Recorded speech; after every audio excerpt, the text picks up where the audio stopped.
वो पानी जो है भाप बन के फिर ऊपर चला जाता है और फिर वही ठंडा होकर के फिर बरसता है ना। तो अब आगे 11वां पद देखिए। 11वें पद में ये प्रभु यीशु मसीह पर ठीक आ रहा है। प्रभु यीशु मसीह ने अपने वचन को भेजा, परमेश्वर ने अपने वचन को भेजा। प्रभु यीशु मसीह कौन है? वचन है ना। यूहन्ना 1:1 में आप आदि में वचन था, वचन परमेश्वर के साथ था, खुद वचन ही परमेश्वर। हाँ, और यूहन्ना 1:14 में आप देखें क्या लिखा है? वचन देहधारी हुआ, वो यीशु मसीह, वो वचन जो है देहधारी हुआ। तो जो वचन आया वो देहधारी हुआ प्रभु यीशु मसीह, और वो अपना काम करके परमेश्वर की सारे कार्यों को पूरा करके और फिर वो प्रभु यीशु मसीह हमारे लिए बलिदान होकर के स्वर्गारोहण के द्वारा फिर वापस चला गया, है ना। तो मेरा वचन अपना कार्य करके, है ना, वो आप बिना कार्य किए वो वापस नहीं आएगा। आप जो भी वचन बोलेंगे आप ये मत समझिए कि वो व्यर्थ जाएगा, वो एक दिन काम करेगा, है ना, वो एक दिन काम करेगा। क्यों जी, है? जो भी वचन आप बोलेंगे उसमें सामर्थ्य है ना। तो आगे हम चलते हैं। पहला थिस्सलुनीकियों 2:13 अविश्वासी को परिवर्तित करता है। यदि हम परमेश्वर पे विश्वास नहीं कर रहे हैं तो हमें बदलने वाला कौन है? परमेश्वर है। तो यहाँ पर उसी के संबंध में लिखा है, इसलिए हम भी परमेश्वर का धन्यवाद निरंतर करते हैं कि जब हमारे द्वारा परमेश्वर के सुसमाचार का वचन तुम्हारे पास पहुँचे तो तुमने उसे मनुष्यों का नहीं परंतु परमेश्वर का वचन समझकर ग्रहण किया, और तुम विश्वासियों में से जो विश्वास रखते हो प्रभावशाली हो। तो ये जो ये दिया गया है, ये क्या है? ये क्या है? ये परमेश्वर का वचन है। हमें विश्वास करना है कि ये परमेश्वर के मुख से निकला हुआ वचन है। अब देखिए आगे लिखा हुआ, परमेश्वर जो चाहता है उस उद्देश्य की पूर्ति के लिए परमेश्वर के वचन में वो शक्ति निहित है, शक्ति निहित है वचन। अब आगे आप देखें, यहाँ तो अभी आपने देखा सामर्थ के बारे में 2 वचन देखे। अब अविश्वासी को परिवर्तित करता है। जो अविश्वासी, जो विश्वास नहीं करता है, वो क्या है? ये सामर्थ जो है उसको परिवर्तित करता है। जब वो वचन को सुनता है ना, तो वो अविश्वासी जो है वो विश्वासी हो जाता है। यहाँ देखिए पहला पत्र, उसका पहला अध्याय और उसका पहला अध्याय 22 से 25 पद। अतः अब जबकि तुमने भाईचारे की निष्कपट प्रीति के निमित्त सत्य के मानने से मनों को पवित्र किया है, तो तन मन लगाकर एक दूसरे से अधिक प्रेम करो। देखिए परमेश्वर हम लोगों को प्रेम करना सिखाया है। उसने पहले हम लोगों से क्या किया? प्रेम किया। 23वें पद में आप देखिए तो वहाँ इस प्रकार से लिखा है, क्योंकि तुमने नाशवान नहीं पर अविनाशी बीज से परमेश्वर के जीवते और सदा ठहरने वाले वचन के द्वारा नया जन्म पाया है। तो इस तरह से आप देखिए हम इन वचनों से यही स्पष्ट है कि हमको क्या करना है? परमेश्वर के वचन को मानना और उसका अनुसरण करना है। यहाँ देखिए वचन जो है वो एक बीज है ना। जैसे आप खेत में बीज बोते हैं तो बीज जो है वो खेत में जा करके और वो सड़ जाता है ना, सड़ जाता है। लेकिन सड़ने के बाद, समाप्त होने के बाद वो नया बीज उसमें से निकलता है ना, मतलब उसका नया जन्म होता है। तो ये वचन क्या है? जब आप बोते हैं किसी के अंदर, है ना, तो वो अंदर जा कर के काम करता है और फिर उसका नया जन्म होता है ना। नया जन्म वो नई तरीके से परिवर्तित होता है ना। तो ये इसका मतलब था। अब देखिए दूसरा तीमुथियुस 3:15 निकालें। दूसरा तीमुथियुस 3:15। और बचपन से पवित्र शास्त्र तेरा जाना हुआ है।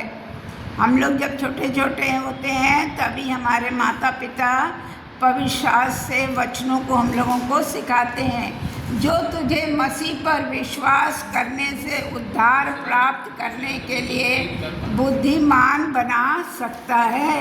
जब हम परमेश्वर के वचनों को मानेंगे, उस पर चलेंगे, तो बुद्धिमान हम बनेंगे, क्योंकि परमेश्वर का वायदा सच्चा है। उसने कहा है तुम्हें बुद्धि की आवश्यकता है तो मुझसे मांगो।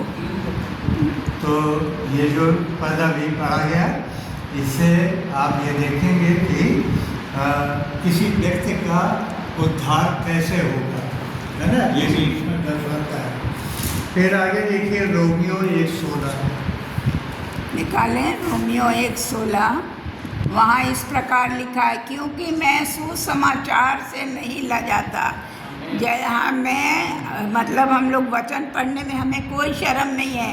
अगर आप देखिए, आप अनुभव करें, अगर आप किसी को वचन पढ़ने को दे दें तो उन्हें वचन पढ़ने में बड़ी शर्म आती है, लेकिन परमेश्वर का वचन हमें बताता है कि मैं सुसमाचार से नहीं लजाता या शर्माता, इसलिए कि वो हर एक विश्वास करने वाले के लिए पहले तो यहूदी फिर यूनानी के लिए उद्धार के निमित्त परमेश्वर की सामर्थ्य है। परमेश्वर का वचन हमें सामर्थ्य देता है, हमें सामर्थी बनाता है।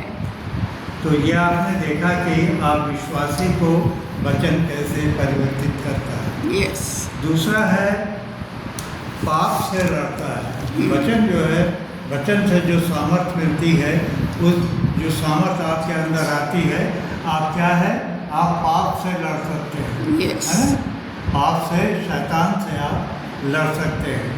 तो इसमें देखिए भजन संहिता 119 9 से 11 पद तक। भजन संहिता 119 और उसका 9 से 11 पद। जवान अपनी चाल को किस उपाय से शुद्ध रखे, तेरे वचन के अनुसार सावधान रहने से। जैसा वचन हमें बताता है कि हमें अपने चाल चलन को परमेश्वर के अनुरूप रखना है और उसे अपवित्र नहीं करना है। 10वें पद में, मैं पूरे मन से तेरी खोज में लगा हूँ, मुझे तेरी आज्ञाओं की बाट से भटकने ना दे। मतलब मैं केवल तूने जो हम लोगों को आज्ञा दी है, केवल हम उसी आज्ञा पे चलें।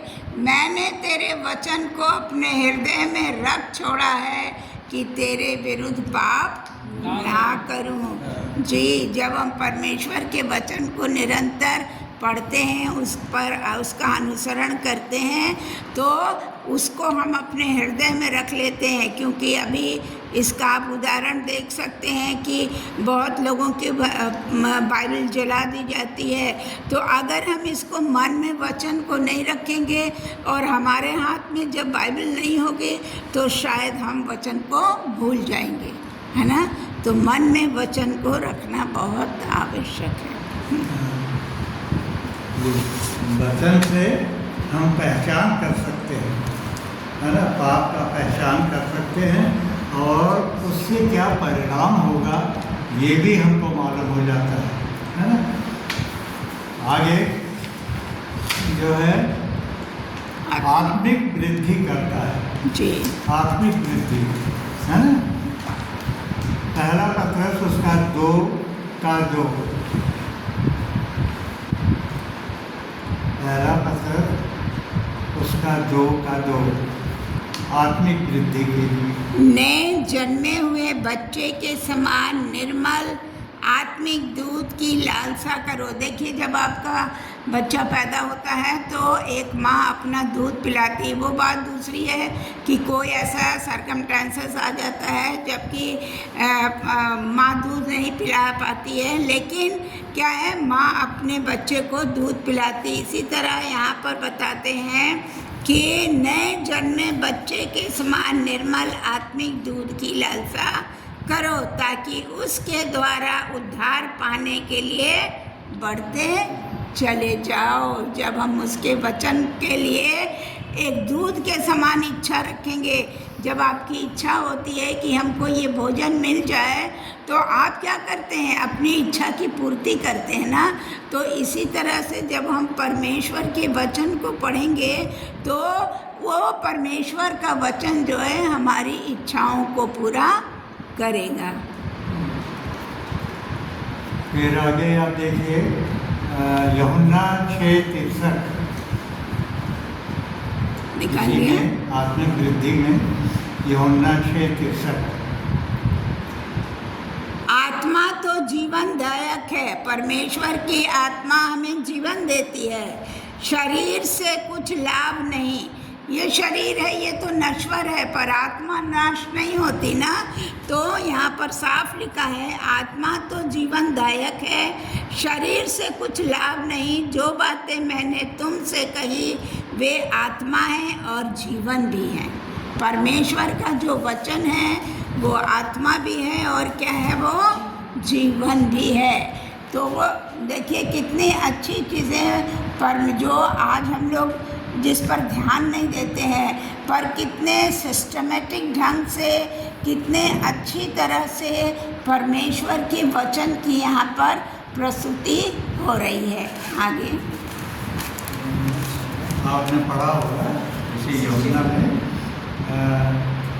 प्रभु यीशु मसीह ने कहा कि मेरा मांस खाओ और मेरा लहू पियो, है ना? आया है ना? तो लोग कहने लगे ये कह रहा है कि मेरा मांस खाओ मेरा लहू पियो, है ना? तो यहाँ पर समझने की बात है, वो वचन को कह रहा है ना? प्रभु यीशु मसीह वचन को कह रहा है, क्योंकि प्रभु यीशु मसीह वचन है ना? उस वचन को खाने के लिए कह रहा है ना? तो वही है यहाँ पर कि परमेश्वर का वचन जो है वो हमारे लिए क्या है? आत्मिक भोजन है ना? फिर आगे आप देखिए, हमारे सत्य इरादों को स्पष्ट रूप से प्रकट करता है। जो सामर्थ्य है वो हमारे सत्य इरादों को, इसके लिए इब्रानियों 4:12 निकालने। इब्रानियों 4:12 क्योंकि परमेश्वर का वचन जीवित है। क्योंकि परमेश्वर जीवित है तो उसका वचन भी जीवित है, और प्रबल और हर एक दोधारी तलवार से भी बहुत चोखा है, और प्राण और आत्मा को और गांठ गांठ को, गूदे गूदे को अलग करके आर पार छेदता है, और मन की भावनाओं और विचारों को जांचता है। मान लीजिए हम सब यहाँ बैठे हैं, हम लोग एक दूसरे की मन की भावनाओं को नहीं जान पा रहे हैं, या लेकिन हमारा परमेश्वर तो गूदे गूदे का जानने वाला परमेश्वर है।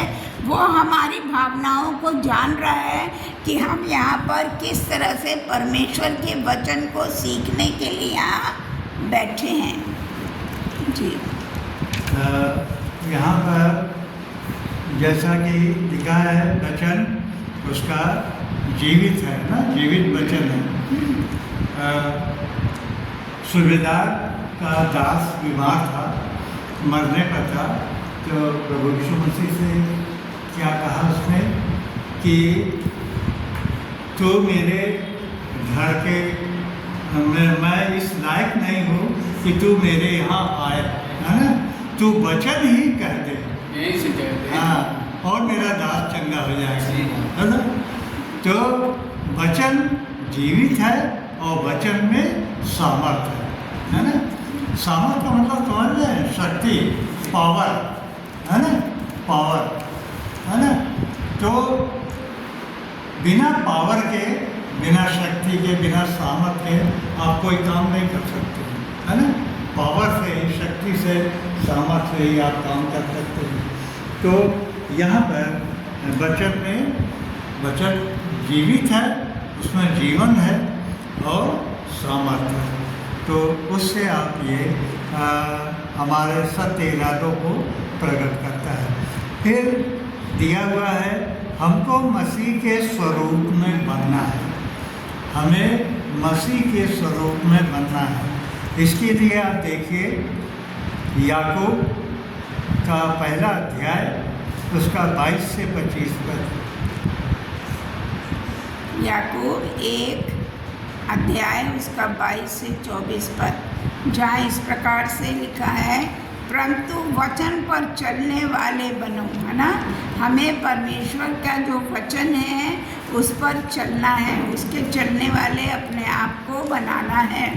और क्या है, जो केवल सुनने वाले नहीं, एक कान से सुना दूसरे कान से निकाल दिया, ऐसा नहीं करना है। जो अपने आप को, अगर हम ऐसा करते हैं कि अभी हमने वचन सुना और फिर दूसरे कान से निकाल दिया, तो हम अपने आप को धोखा दे रहे हैं। आप किसी और को धोखा नहीं दे रहे हैं, आप अपने आप को धोखा दे रहे हैं। उसके 23 पद में देखिए, क्योंकि जो कोई वचन का सुनने वाला हो और उस पर चलने वाला ना हो, तो वो उस मनुष्य के समान है जो अपना स्वाभाविक मुँह दर्पण में देखता। अगर एक दर्पण आपके सामने हो तो हम कैसे भी सुंदर हो, कुरूप हो, जैसे भी हो, तो हम उसमें वैसे ही दिखाई देंगे।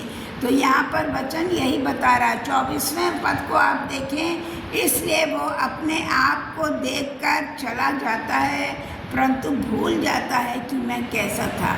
मतलब मैं कितना कुरूप हूँ, या अच्छा हूँ, या सुंदर हूँ, या मेरा कैसा रूप है, उसको वो क्या हो जाता है, भूल जाता है। 25वां पद देखिए, परंतु जो व्यक्ति स्वतंत्रता की सिद्ध व्यवस्था पर ध्यान करता है, वो क्या है, वो अपने काम में इसलिए आशीष पाएगा कि सुनकर भूलता नहीं, पर वैसे ही काम करता है। जो वचन हमें बताता है, जब हम उसके अनुरूप काम करते हैं, तो परमेश्वर हमसे यही चाहता है कि हम उसके वचन के अनुसार कार्य को करें। फिर आगे दिया हुआ है 2 कुरिन्थियों 3:18। 2 कुरिन्थियों निकालें, इसका 3:18, 3 अध्याय 18 पद, परंतु जब हम सबके उघाड़े चेहरे से प्रभु का प्रताप इस प्रकार प्रकट होता है, जिसका प्रकारण दर्पण में, तो प्रभु के द्वारा जो आत्मा है, हम उसी के तेजस्वी रूप में अंश अंश करके बदलते जाते हैं। ये प्रभु का जो वचन है ना, वो हमारे लिए एक दर्पण है।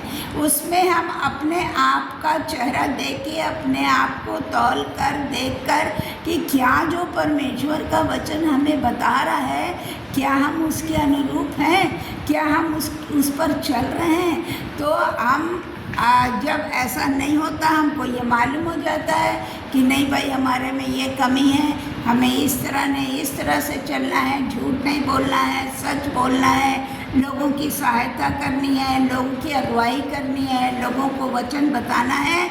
तो क्या होगा, हम धीरे धीरे धीरे धीरे करके वचन के अनुसार अपने आप को बदलते जाएंगे, है ना।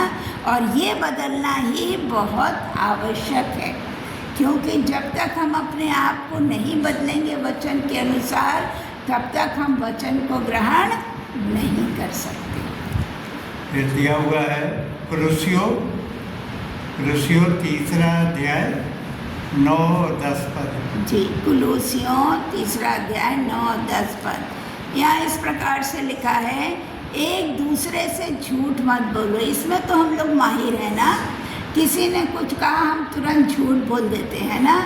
और ये परमेश्वर ने बिल्कुल मना किया है, एक दूसरे से झूठ मत बोलो, क्योंकि तुमने पुराने मनुष्यत्व को उसके कामों सहित उतार डाला। जब हम प्रभु यीशु मसीह में आ जाते हैं, जब हम उसको अपना जीवन दे देते हैं, तो वो सभी चीज़ें, झूठ बोलना, लोगों को भरमाना, लोगों को गलत दिशा में ले जाना, ये सारी जितनी गंदी चीज़ें हैं, जितने गंदे पाप हैं, उनको क्या होता है, हम उसको उतार देते हैं।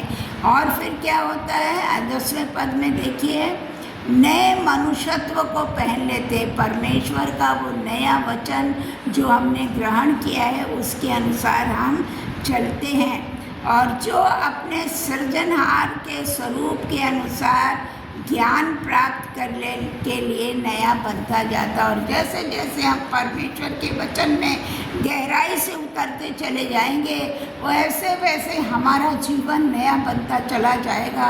हम नए जीवन को प्राप्त कर सकेंगे, और जब हमारा जीवन बदल जाएगा तभी हम दूसरे को नया के जीवन को बदल सकेंगे। एक अंधा एक अंधे को रास्ता नहीं दिखा सकता।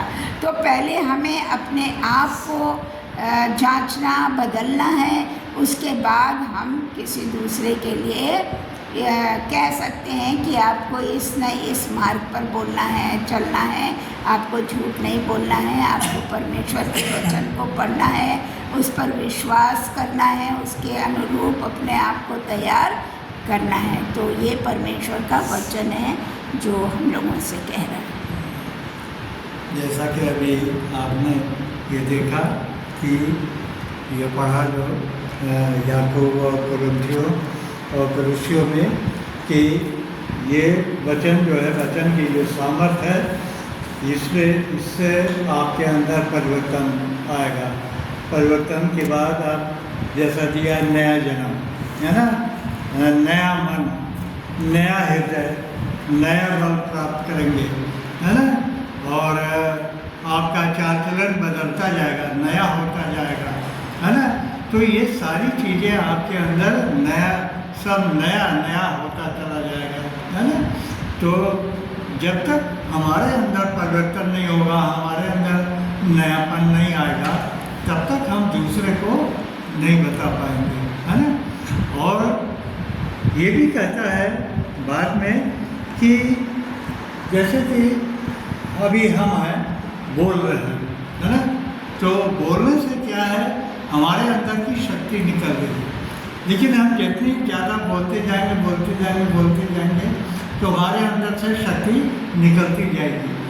हमको प्यास भी लगेगी, हमको भूख भी लगेगी, तो हम क्या चाहेंगे कि हमको कुछ खाने को मिले, पानी को मिले, ताकि हमारे अंदर से जो शक्ति निकली, जो सामर्थ निकली, वो फिर पूरी हो जाए।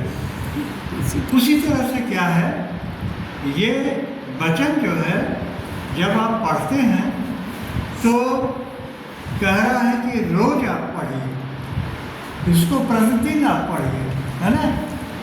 आजकल जो बैटरी वाला रिक्शा चलता है तो इसको लोग प्रतिदिन चार्ज करते हैं। तो हम लोग को क्या करना है, वचन के द्वारा हम लोग को अपने को प्रतिदिन चार्ज करना है ना। ऐसा नहीं है कि एक बार पढ़ लिया तो हम कई दिन के लिए हमारे लिए काम हो गया, है ना, हम कर सकते हैं। हमको प्रतिदिन जो है इससे पढ़ते रहना है और अपने को चार्ज करते रहना, सामर्थ पाना है। चार्ज करने का मतलब क्या है, सामर्थ पाना, है ना, शक्ति पाना। तो यहाँ पर दिया हुआ है कि हमें सर्वदा जो है इसको पढ़ते रहना है, पुस्तक को, इस पुस्तक को, क्योंकि ये और पुस्तकों के समान नहीं है कि कभी पढ़ लिया, ये हमें प्रतिदिन पढ़ना है ना। तो आज हम लोग इतने ही रहने दे रहे हैं और पहला दिन है, थोड़ा ज़्यादा नहीं चाहिए है, फिर अगले दिन से, अगले रविवार से हम लोग थोड़ा ज़्यादा देंगे। और ये 2 पेज हम लोग का आज रहेगा 15